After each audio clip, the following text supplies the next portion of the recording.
Importanteng gamit na nawala ang bagong dahilan ng isyu ni Sharon Cuneta at Casey Concepcion. Laman ng mga usap-usapan ngayon ang dahil ng hindi pagkakaintindihan ng mag-inang sina Sharon Cuneta at Casey Concepcion. Ayon sa mga kumakalat na mga haka-haka, may isang mahalagang gamit si Sharon Cuneta na naiwala ni Casey Concepcion dahilan ng hindi nila pagkakaunawaan. Sa kamakailang episode ng Showbiz Now na nina Christy Fermin, napag-usapan nila ang nasagap nilang impormasyon patungkol sa relasyon ng mag-inang sina Casey Concepcion at Sharon Cuneta.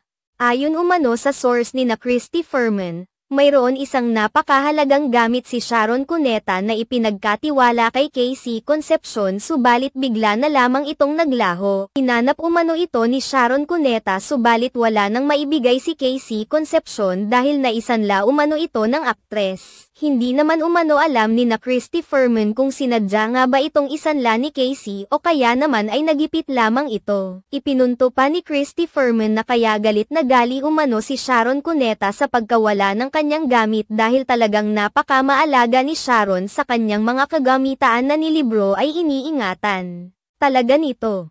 Lalo na iyong mga gamit na may mga sentimental value para sa megastar. Sa kabilang banda, hindi pa naman sinabi ni Christy Fermin kung ano ang napakahalagang gamit ni Sharon Cuneta ang naiwala ni Casey Concepcion. Subalit, hinala ng maraming mga netizens na isa itong jewelry dahil maaring maisanla ng aktres. Sa ngayon ay hindi pa naman naglalabas ng pahayag sina Casey Concepcion at Sharon Cuneta patungkol sa sinasabing hindi pagkakaunawaan nilang dalawa. Matatandaan na unang napansin ng maraming mga netizens na tila may hindi maganda na nangyayari sa pagitan ng mag-ina dahil sa hindi pagbati ni Sharon Cuneta sa kaarawan ni Casey. Hindi rin nagbigay ng mensahe si Casey Concepcion para sa kanyang ina at stepfather na si Kiko Pangilinan nang ipagdiwang ng mga ito ang kanilang anniversary.